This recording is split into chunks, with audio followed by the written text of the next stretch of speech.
It was a day for three extraordinary speeches by three extraordinary men, each with an important message for another man who was not in the room.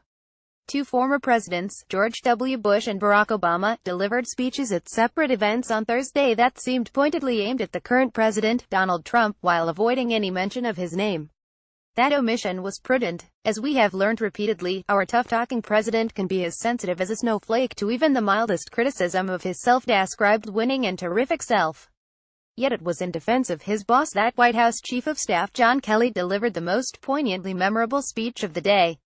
In an 18-minute appearance in the White House briefing room, Kelly defended President Trump's phone call earlier in the week to the widow of a slain Army soldier, a call that, like much of Trump's presidency, had turned into a surprisingly ugly controversy. Kelly criticized Rep. Frederica Wilson, a Florida Democrat, for making a public issue out of the president's private phone call to Maisha Johnson, whose husband, Sergeant David T. Johnson, was one of 4 American soldiers killed in an October 4th ambush in Niger. Kelly, a retired Marine general, has made those painful phone calls himself. After his own son, 2nd Lt. Robert Kelly, was killed in Afghanistan in 2010, Kelly said he received similar calls, although he did not recall receiving one from President Obama. Until Thursday, he had guarded his personal story in public. But he was so upset by Rep.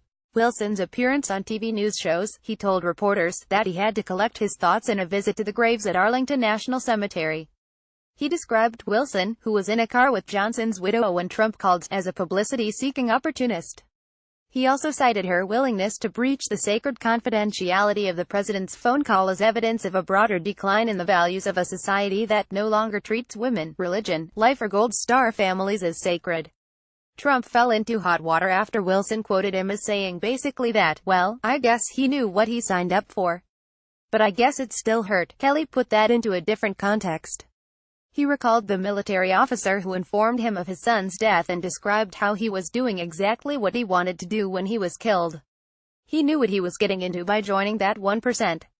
He knew what the possibilities were because we were at war. I know what he means. I used to wonder where that courage comes from. Then I was drafted in 1969 and I found out. Although I never faced combat, I served with many who did.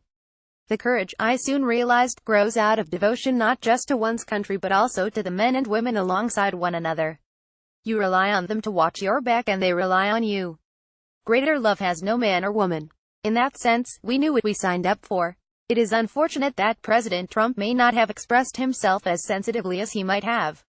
But he also didn't help matters by fiercely denying that he said any of what Wilson said he had said. Shortly after Kelly had confirmed the president probably did say it, he made bad matters even worse by falsely claiming that previous presidents had not called the families of deceased service personnel at all. We have become unfortunately accustomed to Trump making up facts on the fly. What was that inauguration crowd size again?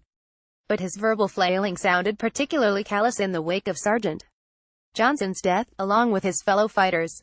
And it might make Kelly feel better to know that Rep. Wilson was more than an opportunistic politician to the Johnsons.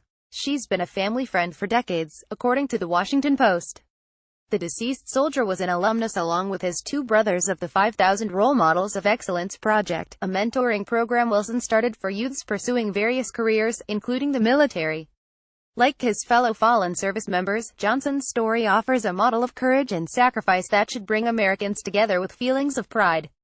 The lesson for President Trump in facing the families of veterans who have made the ultimate sacrifice, if nothing else, remember to say simply, I'm sorry for your loss. Those few words say it all. Clarence Page, a member of the Tribune editorial board, blogs at www.chicagotribune.com. Page@chicagotribune.com, Twitter @CPTime.